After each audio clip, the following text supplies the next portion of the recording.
Hi, everyone. I'm Jenny Robertson, founder of the On Purpose Woman Global Community and founder publisher of On Purpose Woman magazine. I'm here to share the speaker portion of our Connections Over Coffee. Yeah, we're Connections Over Coffee this morning, gathering of the On Purpose Woman Global Community.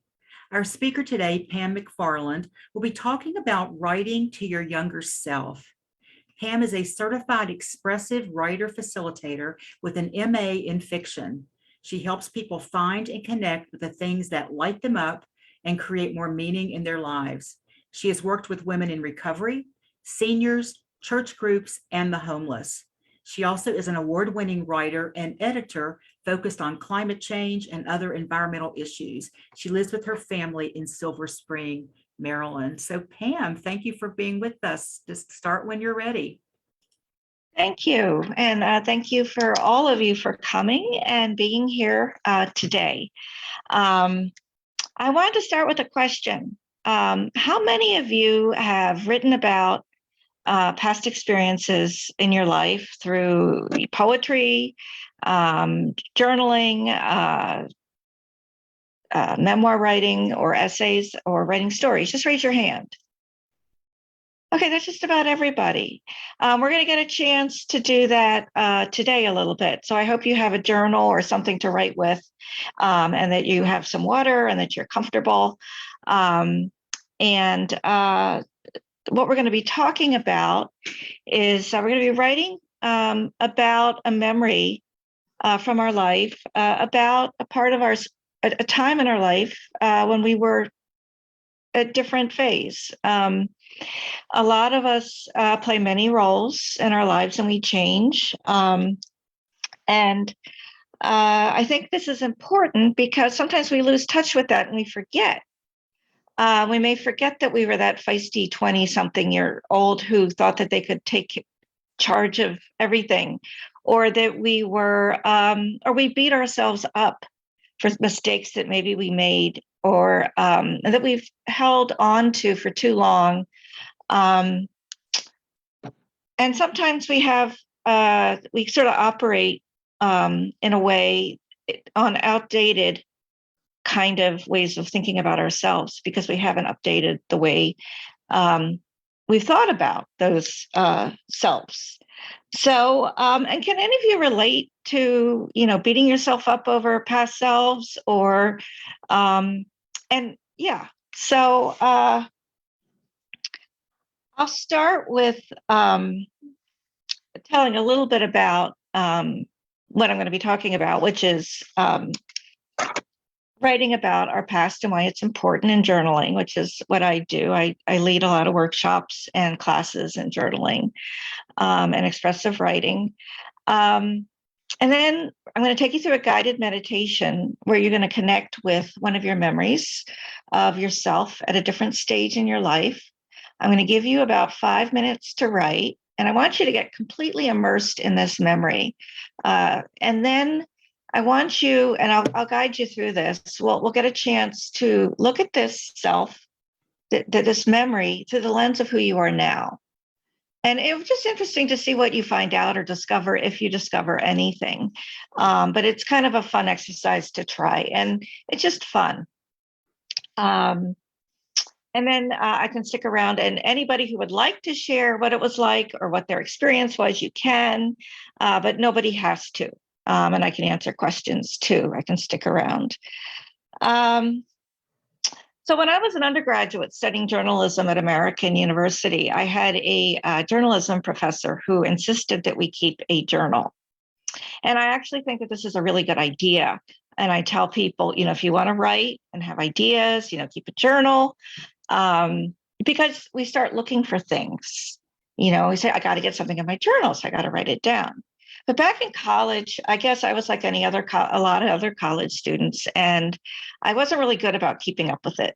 I did it, I did it, and I dutifully wrote down what was going on with my life, but it was more of an assignment than something that was actually meaningful to me. And it wasn't until I was in my 20s when I was living in a new city by myself, feeling very vulnerable without a lot of support, that I really turned to writing as solace for me. It was cathartic, and it wasn't necessarily a sympathetic ear because it's just a piece of paper, right? But it allowed me to uninhibitedly kind of express and kind of figure out what was going on when I was very confused about a lot of stuff. So, and I didn't really understand why. It's something that I turned to, that I felt better after I wrote a poem. And and there's a whole field of study of all the research that shows that doing expressive writing, which is what that really was,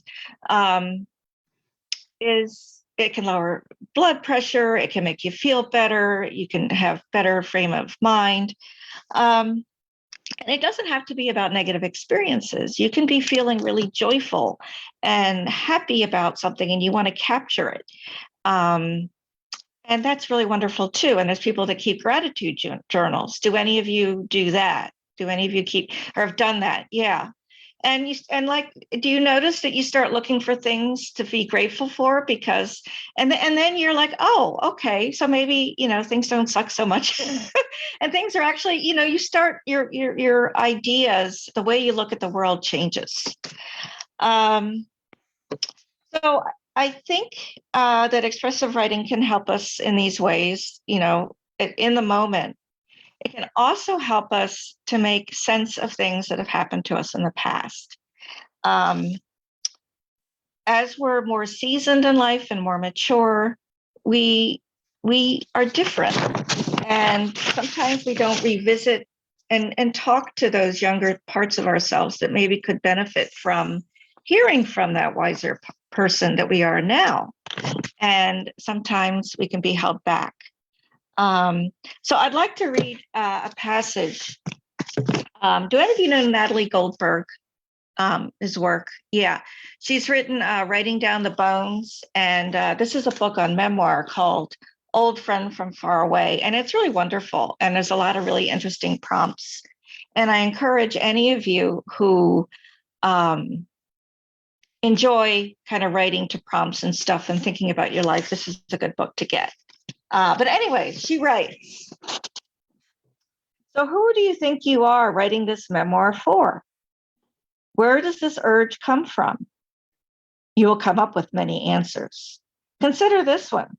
We are turning around to speak to our old selves, the one from 30 years ago, the ones from 2 years past, the ones we thought were idiots, who failed, who won, who were petty, coy, bold, young, in love.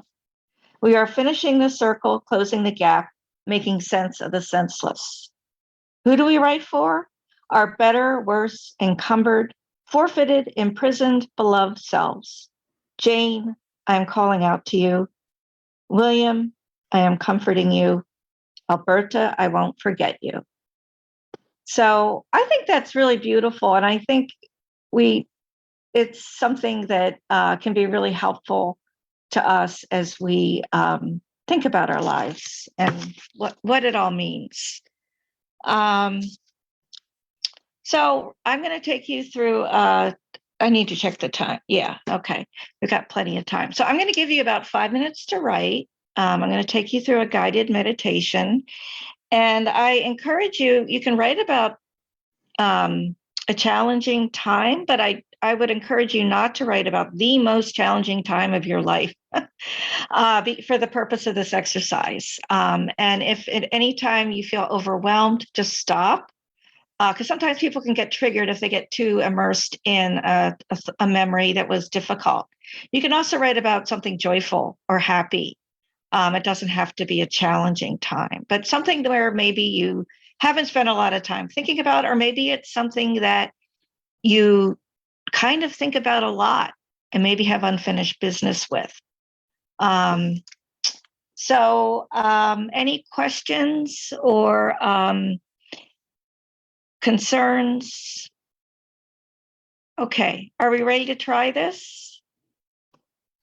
Okay, so and then what I'll do is after I finish the meditation, if you want to turn your cameras off, you can do that, but don't go too far because I'm going to have you finish it up with looking back at what you've written and writing in response to that. So,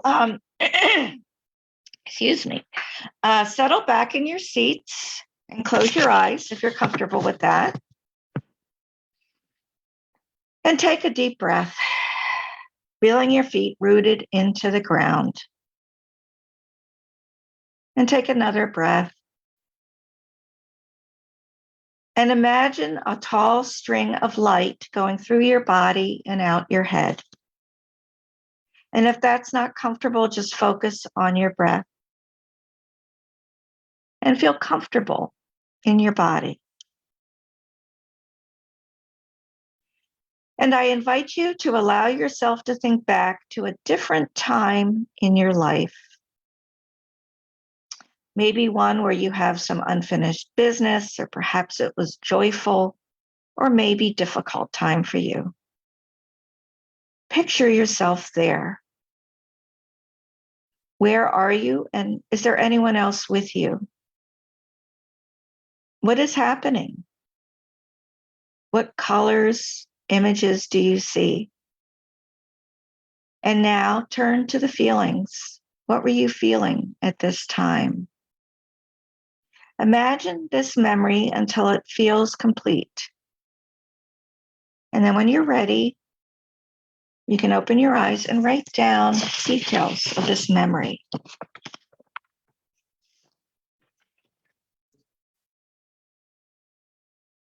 And I'll come back in 5 minutes.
And now I encourage all of you to read over what you've written or finish up the thought that you're on, and then write just a note in response to that. Some surprise or realization, or a note to that person. And we'll have about 2 or 3 minutes for that, and then we'll all get back together.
And when you are finished, look up so I know when to that you all are done. And take your time.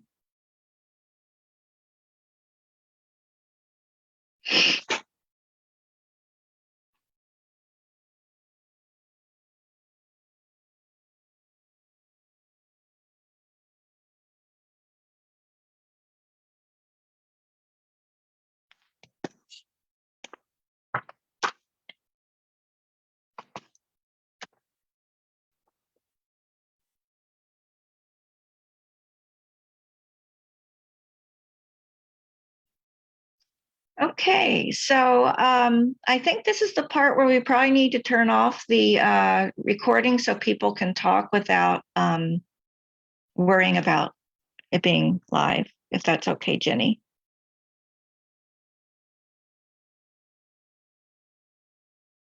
Yes, it is okay. And Pam, for anyone who's watching this live or who's watching the replay, do you have anything you could just add that they might do with this information? Because that's probably coming out of our discussion.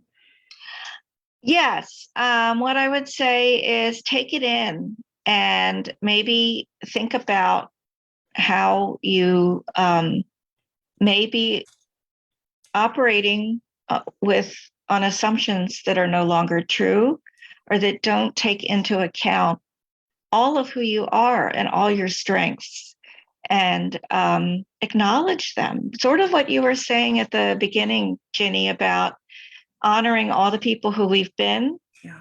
and recognizing that is powerful, and it can really it can create healing and shifts. It's not like it's a silver bullet or anything, but it does. I think it can really be helpful. Okay. Thank you, Pam. Mm-hmm. And thank you for all that wonderful information. I love that exercise and I feel like I need to write more. So I'm excited about that. Good. And thank you to anyone who watched this live or is watching the replay. If you'd like to join us for one of our 11 free Zoom gatherings a month or an in-person in Richmond, Virginia or Charlottesville, Virginia, comment below and I'll tell you how you can do that. Or you can also go to my website, opwgc.com, and find out all about our community. Thanks for watching.